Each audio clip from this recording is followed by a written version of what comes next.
Hi everyone, I'm Simon from Loyalty Expert Talks, and today we're talking about energy and loyalty. And I'm speaking to Mark Reddin, Head of Membership Sales at OVO. Mark, good morning. How are you? Morning, Simon. I'm doing well. Great. So Mark, you're dialing in from Scotland. Is that correct? I am, yes, Scotland, rural Perthshire, if anyone knows where that is, sort of in the Excellent. Highlands of Scotland. Great. So I've mentioned your role, Head of Membership Sales, but maybe for our audience out there, it would be great if you could elaborate a bit on your role, previous roles at SSC, British Gas, and where you are right now. Sure. So the role is Head of Membership Sales at SSE. SSE is a business of 3.5 million customers that have been recently acquired by the OVO Group, who bring their 1.5 million customers, and together with 5 million members, really on a mission to be a zero carbon business by 2030, which is a hell of a feat, but it's something that every one of us here at SSE OVO and the OVO Group are passionate about. I guess my role, and you're right, I've recently joined the OVO family about 18 months ago. Prior to that, 12 or 13 years experience at SSE, and then further 7 or 8 experiences at British Gas Centrica before that. So my whole career has been in and around utilities and energy and customer-facing brands in that sector.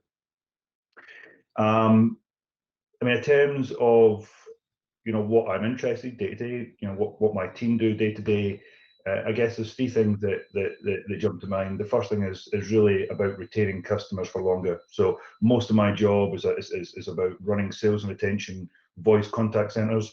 And our job, what we get out of bed in the morning for, is to retain customers for longer. But we're also interested in a bit of a value exchange for the customer. We'll give them the opportunity to save even more money and have even more great experiences with us if they want to buy additional products and services. And of course, we spend a little bit of time thinking about attracting new customers to the group. But that is very much secondary to engaging and retaining our existing 5 million customer base. Yeah, great, thanks. And if I understood correctly, so the OVO Group acquired SSC 18 months ago, and that's how your new role came about. That's right. That's right. It's been a brilliant transaction, actually. SSE were looking at merging with another major provider prior to that, a company called Empower. That deal didn't go ahead, but instead OVO acquired the retail business from SSE, and that happened. That completed in January 2020. So the last 18 months has really been an exciting time bringing these two, really brilliant businesses together. In the midst of a pandemic. Yeah, it's not been easy. Yeah, I can imagine. Okay, Mark, our next question is a bit more personal. We ask this to all our experts, is to think of, a brand or a product that comes to mind when you think about loyalty. Yes, I mean, I think there's so many brilliant brands out there, but when I think about loyalty, I guess I think about experience and memories and affiliation and these sort of things that I've got an emotional connection. And the thing that's foremost at my mind is my local rugby club, actually, of where I've been involved as a player. I'm now president of the club. It's an amateur club. It's not a professional club. It's a community-based club which I joined when I moved to the area, which would have been 2009. And since then, so we're talking 12 years. I've happily paid my monthly subscription. But it's something special about the club. I remember when I was a player, we got the opportunity to play in a sort of regional cup final in Murrayfield, which for those rugby fans amongst us will know that's where Scotland play their home games. A stadium of 60,000 capacity or more, 65,000 capacity. So as a lifelong amateur rugby player, that was an experience that I'll never forget. But even beyond that, I describe the club as a community-based club. So we've done lots and lots of things in and around this area to help, with poverty and homelessness. And these are like sort of community initiatives that everyone can get involved in, where people feel like a part of something. But from a personal level, I joined the club before I had kids. But even, as my family has grown, I've now got 2 boys, 6 and 8. And they're with me at the club. My fiance is with me at the club. We go to away games together. We've got lifelong friends at the club. So there's something that consumer brands can really learn from engineering that emotional connection with community-based brands. Because that's where that's where I feel that my strongest connections are. Yeah. So the human-to-human connections, I guess. Yeah. Are inherent. Yeah. Yeah. I mean, I always say to my team, we're in the people business. We're not really in the business of selling gas or electric or broadband. We're in the people business, whether that's with my colleagues or whether that's with my customers. People buy from people. People remember people, and they remember stories and memories and how you made them feel. And that's what we're all about. Yeah. Great. Makes sense. So leaping to OVO Group again. About loyalty then, which campaign sort of stands out, or is there a specific loyalty initiative that you can elaborate about? And what were the results for the group, and how did you measure those? Okay. I find that the best things are always the most simple things in life. The more complex and sophisticated you try and make something, the harder it is to engineer, and you never really get what it is that you're looking for. So I encourage my team to always fight to be as simple as we possibly can, because that's the easiest thing to deliver. That's the easiest thing to remember, and that's what customers, in my experience, what customers and members want. With that in mind, the best and most simple loyalty campaign that I recall is a campaign that we've run at SSE for many, many years, actually. We simply call it our win-back campaign. And I sort of believe that, particularly in gas and electricity, as I say, we do broadband and boiler insurance services and all this sort of stuff, but these are all essential services that the customer generally need, all right? They generally need them. They're not a discretionary purchase like a hotel stay or whatever it might be, a magazine subscription. They're an essential service. And so therefore the customer's already made the choice that they need it. The only choice that they've got to make is who do they want it from. So from that point of view, I never really see a lost customer as a lost customer. I sort of see the opportunity to always win them back. Maybe another organisation has borrowed them for a while, but it's incumbent on me to try and win them back. And from that point of view, we run a really simple win-back campaign, and it's slightly different for different customer segments and different customer groups. But essentially, it's a program of engagement at key points, or what we think are the key points, that will nudge and encourage the customer, and sometimes give them, really good incentives to join or rejoin the family at SSE OVO. So we might, send them various different offers or marketing literature through our CRM activity. We might contact them, at key points. We think we know through our data and intelligence, when the customer are going to hit their pain points, the first bill or that renewal letter or a price increase or things that the customer might not like, and we try and intervene and encourage the customer to come back to us. And that's worked brilliantly well. I mean, the metrics change quite significantly depending how much we invest in it. What different channels we use. What our prevailing price is compared to what they're on. So it's quite a wide variance. But typically we've seen up to 10% of our customers return to us within 12 or 18 months, which tells me a story that many customers love the brand. Even customers that leave us still love the brand. But we really need to fight tooth and nail to keep those customers engaged and to keep them retained within the group. Yeah, so it's a highly competitive market that you're in, obviously.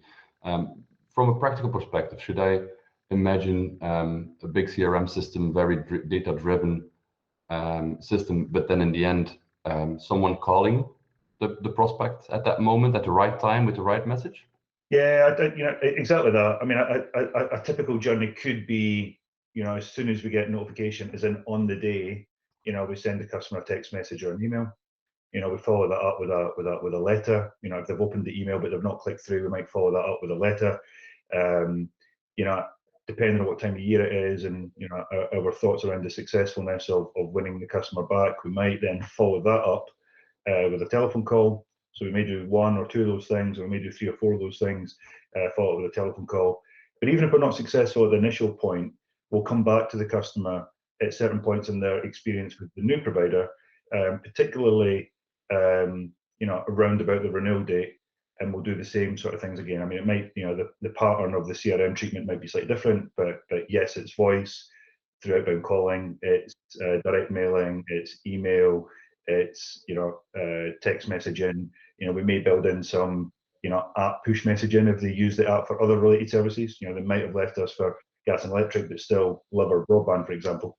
So yeah, different strokes for different folks, I guess. All right, great.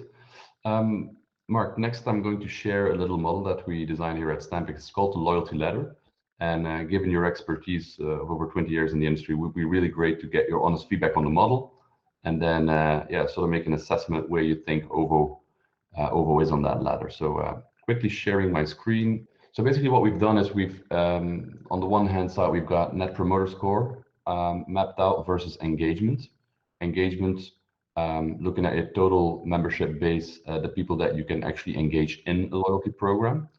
And when comparing these, and of course, when you're at the bottom left, you've got what we call inertial loyalty. Think of government, banks, sometimes also insurance, where people, it's really difficult to switch from, and traditionally pretty low NPS and low engagement. And as we move up on the ladder, we enter mercenary loyalty, eventually entering the more emotional territory, true loyalty, to end with cult loyalty, where you see some of the most memorable brands and Apple's, Nikes, and the Disneys of the world. And so zooming in a little bit more on these center stages here, mercenary loyalty is typically where the customers are paid for their loyalty with discounts and coupons. And as you can see here, energy is also usually classified there. As I mentioned, it's a highly competitive market, and people usually make this switch to get a better deal. Is that also the case in the market that you're in? And what do you think, OVO against its competitors? Who's ahead of the curve? Who's a bit more on the back of the pack? What is your take? I love this. It's the first time I've seen it, and it's brilliantly simple. I mean, I think I described a scenario where OVO acquired SSE. OVO is a company of less than 10 years old. Founded. It's probably just over 10 years old now. It was founded about 10 years old by Stephen Patrick. It's been a challenger brand. So it was founded after I joined SSE, which I find quite an interesting dynamic. It's very much a challenger brand, and every one of the OVO's customers have joined OVO proactively because of who they are and what their purpose are. So I would describe OVO as a brand more in the cult loyalty criteria, because the customers that they've got, the 1.5 million customers that they've got, have joined them for a very cult-like reason, because they love their mission, they love the fun brand, the culture, the atmosphere around the place, and how it feels to be an OVO customer.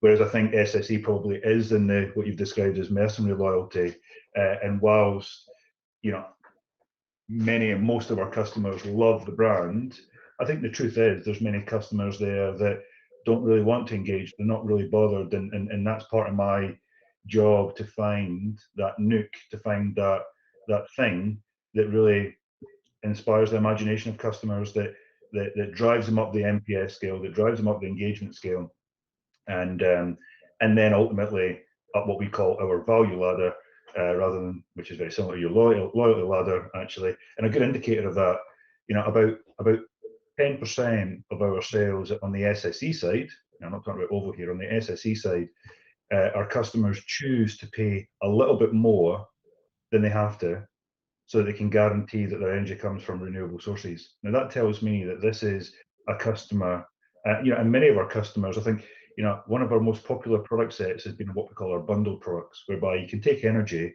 or you can take energy bundled with broadband, or energy bundled with boiler insurance. And about 30% of our business would be around bundles. So customers saying to me, yes, I want that energy deal, but I actually want something extra. Can you give me something extra? So these are just two examples of ways that we're seeking to drive customers up, I guess what you call your loyalty ladder, what we would call our value ladder, to really get that cult following. And of course, the benefit of a cult following is that's a relationship, much like my relationship with my local rugby club. It's a relationship that's hard to replicate and hard to terminate, which is, I guess, what we're after. Yeah, great. Love the example. And actually, but it's not merely about discounts and getting a better deal. It's actually about bundling and also emphasizing the green aspect.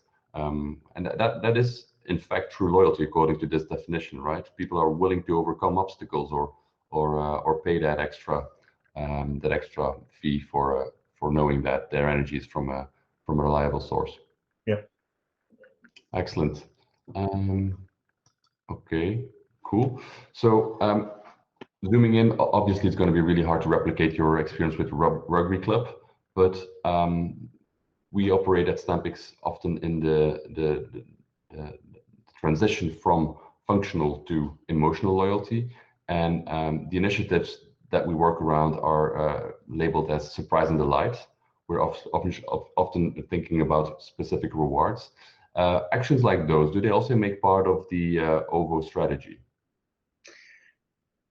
Yeah, I mean, I think lightly woven in to the OVO strategy would be how I describe it. I mean, we don't have, intentionally so, we don't have a hard-coded, loyalty program where you accrue points or prizes or, we do that internally for staff actually. We recently launched gamification technology where colleagues can accrue that sort of, there's a sort of internal loyalty and fun aspect to what we do. But outward looking, we find that's not in our sector, that's not what customers are asking. We're not a Tesco club card or an Avios or something like that. But we do at key moments leverage our distinctive assets that others don't have. So on the SSE side, the thing that springs to mind is for many, many years now, we've partnered with entertainment brands, and we sponsor some of the best entertainment venues in the UK. So Wembley Arena, the SSE Hydro in Glasgow, the arena in Belfast, the SSE Arena in Belfast. That means that most of our customers who are nationwide, but certainly within what we call our heartlands, our heartlands on the SSE side has been traditionally Scotland and the southeast of England. So most of our customers reside. They've got access to some of the most brilliant acts that the world can deliver. And I remember one example, and it was a surprise and delight campaign, where we found out, I think through a contact center interaction, we found out that one of our customers was a sort of mad Rod Stewart fan, and Rod Stewart was one of the early acts that we had when we started our partnership with the SSE Hydro, and we got wind of this, and we, without her applying for anything, or it wasn't a competition that she entered, it was just a genuine surprise and delight. And we offered her a chance to have a hospitality ticket and go backstage and whatnot. And I remember, I wasn't there at the time, but I remember the videos being replayed and how sort of delighted she was. And, I think she was in sort of happy tears, and, it was such a big deal for her, right? So when I'm talking about making memories, that's probably quite an extreme example, but, an example that she'll never forget. Yeah, great example. And I can imagine she was thrilled that day. Yeah, absolutely. I mean, I'm not a big Rod Stewart fan, but she was. So I can imagine a situation where she probably still retells the story now to her friends and her family about how great that day was. And I mean, obviously we can't do that for every customer, but what we want to do is to have those little moments of brilliance, and then help uncover the story that we're all about for everyone's benefit, so everyone can be part of whatever our mission is. And and I think you touched at the top of the call, our mission at OVO, there isn't many more missions that one can be proud of than sort of leaving the planet in a more sustainable way than we found it. So for an energy company to be net zero by 2030, which is a tall order, is a great purpose for our people and our company to follow. And as we tell that story, and I think it's a story that's largely untold, but as we get deeper into this sort of decade and help customers uncover that for themselves, I feel that in itself is a purpose that our customers and prospective customers can really buy into, and they're going to join us on that journey. Yeah. So Mark, in summary, I guess we could say that OVO's strategy to drive emotional loyalty is on the one hand purpose-driven by its own purpose, its own clean and affordable energy mission, and then on the other hand is by sponsorships with events that are by nature emotional, such as music events, sports events. Is that correct? Yeah, I think that's right. I mean, the sponsorship stuff was very much an SSE thing, so we'll need to figure out how that plays its part in the sort of bigger group as we go forward. But I think that's absolutely right. You know, taking that, you know, I think that non-negotiable is what do we stand for? Taking that really bold purpose to our customers in a meaningful way, and then sort of topping it up with brilliant experiences as day to day as we all live our lives with our customers at the center of what we do. Excellent. So Mark, this already brings us to the end of the interview. Learned a whole bunch today, so thank you very much. No problem. I enjoyed it. Thanks for your time. Bye bye. Cheers. Bye.